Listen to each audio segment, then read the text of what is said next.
Tanan ang Ilonggo Daily Light from God's Word radio broadcast. Ako si Pastor Ipafrasacar, nga karon pastor diri sa Bay City Fellowship Baptist Church, kag sang Dumaguete City Cornerstone Baptist Church. Karon sa aton nga pagpamalandong sining pulong sa aton Ginoo, hambalan naton ang Titus chapter 1. Sugod diri sa versikulo 7, tubtob diri sa versikulo 9. Akon basahon abyan nagasiling, kay ang manugtatap dapat magdi sa lawayon. Subong tinugyanan sang Dios. Hindi siya bugalon o kon maakigon o kon palahubog o kon makiawayon o kon dalok sang daog, kundi mas sinapupuhon, may kugmaon sang maayo, butanan, matarong, balaan, kag mapinugnanon o kon mapinugungon. Dapat siya magpangalig-on sa pulong nga matuod, nga suno sa natudlo, agud nga makasarang siya sa pagpanglaygay sa maayo nga pagtulunan kag pagpasanag man sa mga nagasumpong sini. Kabay ang Ginoo magapakamayo sang mga pulong nga aton nga ginbasa, itugyan naton sa Ginoo ang aton nga pagpamalandong abyan. Dios nga balaan, amay namon salamat sa sining pinasahi nga kaigyonan nga pinaagi sa Facebook, pinaagi sa sining istasyonan sang radyo.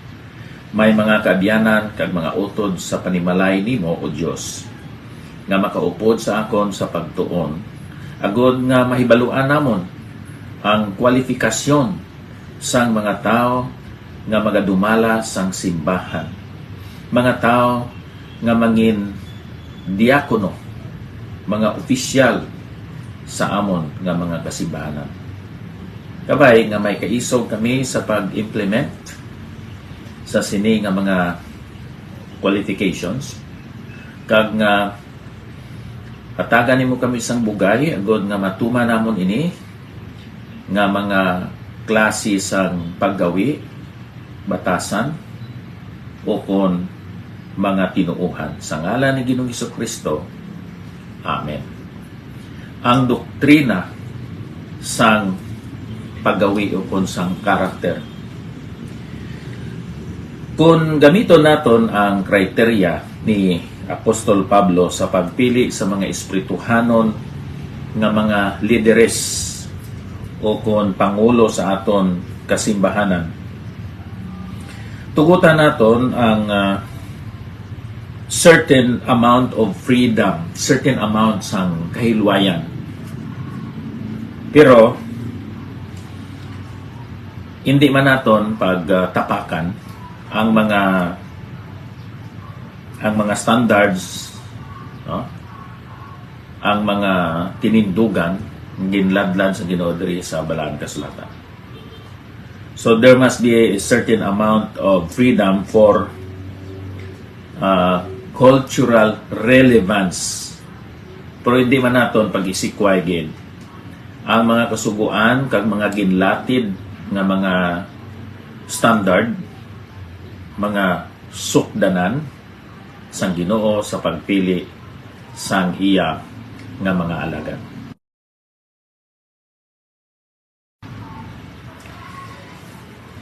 May mga nagkalain-lain diri nga mga standards, no? Ang una,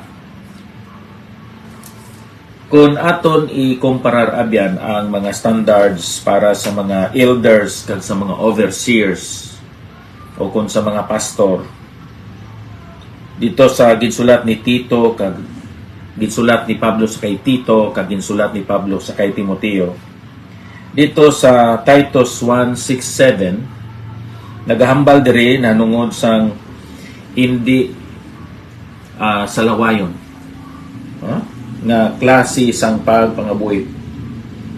Kinanglan ang manugtatap dapat magdi sa lawayon. Taas kayo nga standard, no? Ang iban ang ginapili nila nga standard kon guwapo, maayo ang tindog, kag maayo maghambal, maayo magtudlo, bisan nga kulang ang ginatuwag naton maayo nga pamatasan. Hindi sa lawayon. Kag sa Tito 1:6 kag dito sa naunang Timoteo 3:2 naghambal diri nanungod sa isa ka pastor o kon diakono nga one woman man. Saya nga una-una saya kasing-kasing siya kabuhi. May isa siya ka babae nga iya ginigugma ang iya asawa. Wala nagakulugan nga kung nabalo na ang pastor, hindi na siya pwede makapangasawa, o kung nabalo na ang deacon, hindi na siya pwede makapangasawa. Kundi nga during the time nga may asawa siya, hindi siya mangita-kita sang iban pa nga babae. Ara sa iya common sense nga ang iya pagigugma, iya ipatuhoy lang sa iya kaugalingon nga asawa. Dire sa aton naging pamalandungan sa Tito 1:6, kinanglan nga ining alagad sa Ginoo nagadumala sing matarong kag maayo balaan sinang iya kaugalingon nga panimalay. He manages his household well.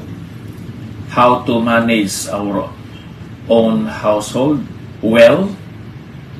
Kinanglan nga may authority kita. Hindi kita authoritarian nga fathers, kundi nga authoritative. Which means nga ginhatagan kita sang authority sang Dios sa pagdumala sa aton pamilya, pero hindi naton abusuhan ina nga gahom kag ina nga authority. Aton gina-implement ang mga kasuguan sang Dios, ang mga sugo sang Ginoo sa aton mga kabataan. Mga kabataan nga una, may reverence sa Dios, may pagkahadlok sa Dios. Ikadua, may respect sa aton nga mga parents. Number 3, may restraint sa ila kaugalingon. Makapugong sila sa ila kaugalingon. Na nagakabuhi sila nga butanan, matarong kag Diyos nun sa sininga kalibutan. Magsiling gani nga restraint para na sila kaugalingon. And then, number 4, they can relate well with others. So, amuning apat abyan ka pamatasan na kinanglan makita sa aton nga mga kabataan. Reverence to God, respect for us as parents, may self-restraint o kung makapugong sa kaugalingon, restraint, self-control. And then they can relate well with others. Maayo man sila makapakig-istorya, sa iban may pagtahod sila, sa gihapon may maayo sila nga komunikasyon, makig-abyan sila sa aton nga mga kasilingan, hindi sila sa lawayan. So mo ina, kinahanglan ang bata sang alagad sang Dios. Hindi man nga perfect ang mga kabataan sang pastor, kundi nga ang ila kabuhi nga may pagpugong sa kaugalingon, ang ayan nga respetohon kag kabuhi nga nagakadlo sa Dios. Hindi pala hubog ang pastor, not addicted to wine. May iban pa sinadira nga. Ang ginambal diri, not addicted to wine, pero kung kainom ka lang nga pastor, okay lang na, no? Pero inang isa ka baso, amunang ang sinugdanan nga mangin madamo na nga botilya ang pag-iinom sang isa ka tao.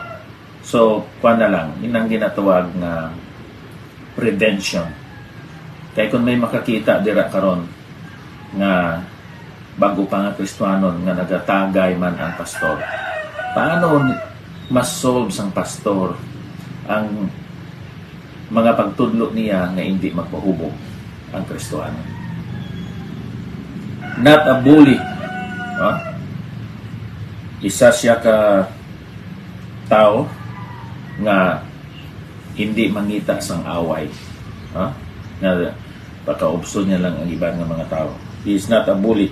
Hindi siya dalok sa kwarta o kung sa ginansya. Hindi siya tayupi nga klase sang tao. Isa siya ka tao nga maabi-abihon, masupupuhon, nagapang sapo o kung nagaulikid, nagabaton, kag bisan pa gani makapatulog sang iban nga mga tao sa iya balay. Kinanglan may pagpugong siya sa iya kaugalingon.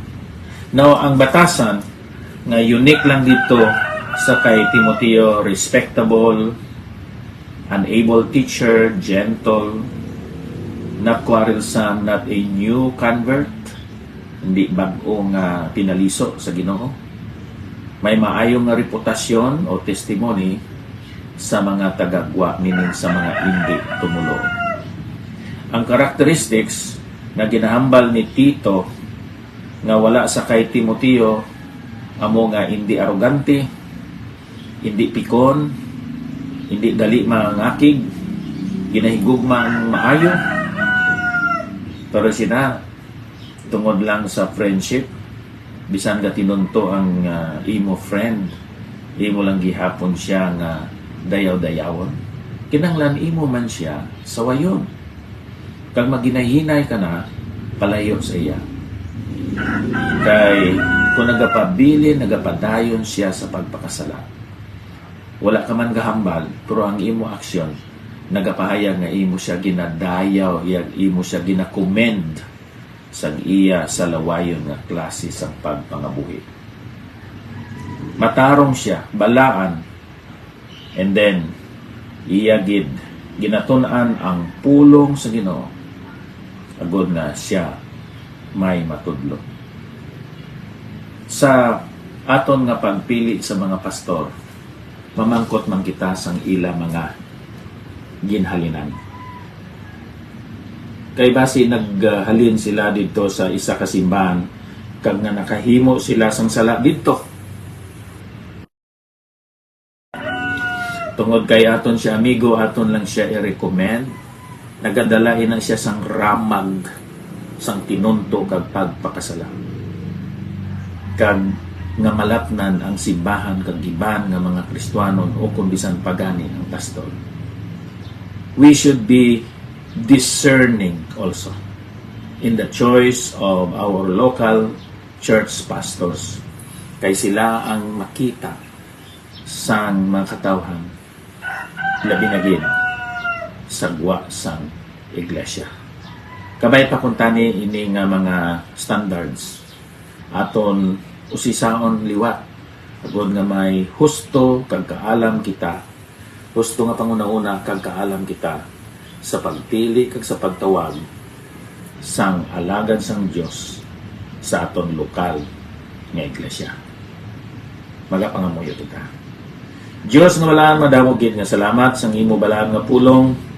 Hindi kami mabudlayan sa pagpangita sang qualification sang imo mga alagad para sa amon ministry, para sa amon nga simbahan. Kay madamo ang mga ginlista diri nga batasan kang paggawi sang isa ka alagad sang Dios. Kabay, kami nga mga pastor, ako mismo,